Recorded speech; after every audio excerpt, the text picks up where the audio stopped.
جی مفتی صاحب، آج کے پروگرام میں یہ ہمارا پہلا سوال ہے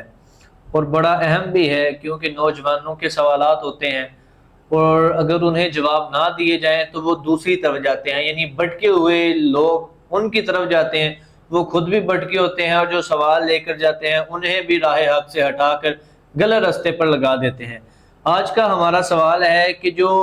جس طرح کہ یہ شریعت بھی کہتی ہے، اسلام بھی کہتا ہے کہ نکاح نبی کریم صلی اللہ علیہ وآلہ وسلم کی سنت ہے اور نکاح کرنے سے انسان کا ایمان پورا مکمل ہو جاتا ہے، تو سوال یہ ہے کہ جس طرح شادی کی پہلی رات آتی ہے اور میاں بیوی آپس میں ملتے ہیں، ہم بستری کرتے ہیں، دو جسم ایک ہو جاتے ہیں، تو سوال یہ ہے کہ اگر کسی مجبوری کی وجہ سے یا طبیعت دونوں میں سے کسی کی خراب ہو جائے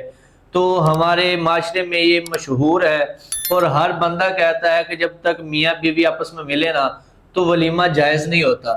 تو آج کا ہمارا سوال یہ ہے کہ اگر کسی وجہ سے، بیماری کی وجہ سے یا کسی وجہ سے، یا اگر کوئی بھی وجہ نہ ہو تو دونوں آپس میں نہ ملیں تو اس کے باوجود بھی ولیمہ جائز اور واجب ہو جائے گا یا کہ ملنا ضروری ہے؟ بسم اللہ الرحمن الرحیم۔ اصل بات یہ ہے کہ جو ولیمہ ہے یہ دخول کے بعد ہی ہوتا ہے، ہم بستری کے بعد ہی ہوتا ہے۔ البتہ اگر کسی جگہ ایسی صورتحال بن گئی کہ دونوں میں سے، میاں بیوی میں سے کسی کی طبیعت خراب تھی یا عورت اپنے ایام مخصوصہ میں تھی تو ظاہر ہے پھر ہم بستری نہیں ہو سکتی، تو پھر ایسا کیا جائے گا، بعد میں جب وہ غسل کریں گے اور ہم بستری دوبارہ کریں گے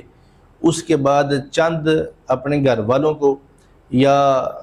عورت کے گھر والوں کو کھانا کھلا دیا جائے ولیمے کی نیت سے، تو ان کا ولیمہ ادا ہو جائے گا۔ البتہ کچھ مجبوریاں ہمارے معاشرتی طور پہ ہیں کہ جو مہمان شادی پہ آئے ہیں اگلے دن انہوں نے ولیمہ کھانا ہی کھانا ہے، ولیمہ کیا جائے گا۔ ولیمے کا ارینج تو مہینہ پہلے ہو جاتا ہے، حال کی بکنگ مہینہ پہلے ہو جاتی ہے، تو وہ ولیمہ کر دیا جائے گا ظاہری طور پہ لوگوں کو کھانا کھلانے کے لیے، اپنی برادری والوں کو، مہمانوں کو، اپنے عزیز و اقارب کو کھانا کھلا دیا جائے گا۔ لیکن اصل میں جب وہ پھر ہم بستر ہوں گے دونوں